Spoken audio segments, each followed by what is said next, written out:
Je veux vraiment que vous y croyiez. Ne vous contentez pas de m'écouter. Ressentez-moi dans votre âme.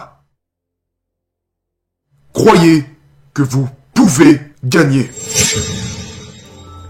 Bonsoir les amis, j'espère que vous allez bien. Bonsoir les futurs millionnaires traders de l'Afrique, j'espère que vous allez bien. Dans cette vidéo, je vais vous expliquer comment a été mon trade de la journée.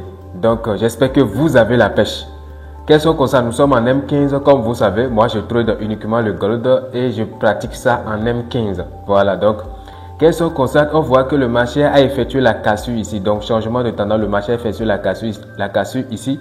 Pour nous, le marché est baissier maintenant en M15. Donc, qu'est-ce qu'on va chercher? Pour moi, si le marché ne prend pas de l'inducement, je ne fais rien. Donc, ici, c'est notre niveau de l'inducement. Le marché a liquidé l'inducement dans la nuit. Et ici, il y a une zone ici. Le marché a pris aussi cette zone en liquidité. Donc, le marché a liquidé cette zone. Donc, il a sweepé cette zone. Donc, à mon réveil, le marché est déjà ici. Donc, qu'est-ce que j'ai fait? J'ai cherché la cassure de la structure interne du marché. Et après cela, après la cassure, le marché a fait cette impulsion. Il a fait cette correction. Après cela, le marché est revenu prendre ce niveau en liquidité.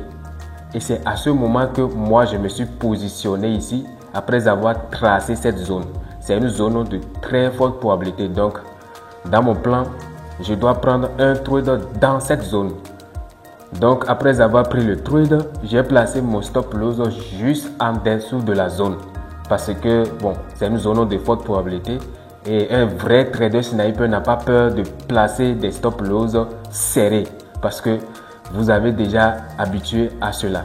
Donc, une fois le trade s'est déclenché, le marché a chuté. Après ça, il a sweepé ce niveau. Il a liquidé ce niveau, ce plus bas. Il est remonté un peu. Après, il est revenu casser maintenant ce niveau. Après la cassure de ce niveau, ce que mon plan dit est que je dois placer le marché en BE. C'est à ce moment que j'ai placé mon marché en BE ici. C'est-à-dire, j'ai placé mon trade en BE. Et qu'est-ce que le marché a fait après? Le marché a fait cette impulsion à la hausse et il m'a sorti en BE. Donc, c'est le trade que j'ai pris aujourd'hui. Le marché m'a fait sortir en BE. Donc, nous avons fait un BE dans la communauté aujourd'hui. La question que vous allez peut-être me poser est que qu'est-ce que cela m'a fait? Est-ce que je me suis senti frustré? Non, je ne me suis pas senti frustré parce que c'est ce que le plan a dit. Et nous avons confiance dans notre système de trade, nous avons confiance dans notre plan. Et c'est ce que le plan a dit, un BE, on n'a pas perdu de l'argent et ce n'est pas un problème. Donc c'est cela. Donc lorsque la leçon à retenir ici est que il faut toujours gérer le trade en fonction de ce que le plan a dit. Il ne faut pas gérer le trade parce que vous n'avez pas envie de perdre ou bien vous avez des émotions, des doutes, des craintes. Non. À chaque fois que vous allez faire quelque chose, vous devez vous poser la question. Qu'est-ce que le plan a dit? Est-ce que le plan a dit de faire ceci? Est-ce que le plan a dit de faire cela? Ne vous fiez pas à ce qui se passe dans votre tête. Fiez toujours à ce que le plan a dit. Donc, si le plan dit de faire quelque chose, faites ça sur le champ. On s'en fout du résultat. Vous devez toujours respecter le plan parce que c'est le plan qui va vous sauver. Et si vous avez un avantage sur le marché, si votre plan vous donne un avantage sur le marché, à la fin de la semaine, mais à la fin du mois, vous allez sortir gagnant.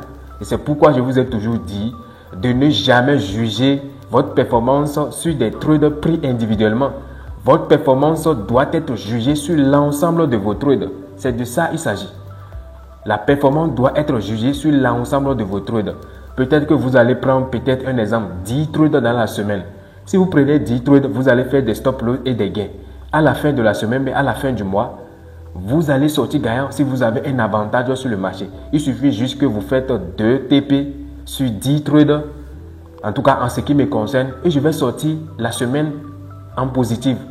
Il n'y a aucun doute là-dessus.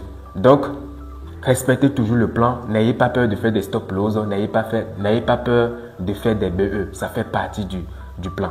J'espère que vous avez appris quelque chose à travers cette vidéo. Si c'est cela, abonnez-vous, partagez et laissez vos commentaires. Merci beaucoup et à demain.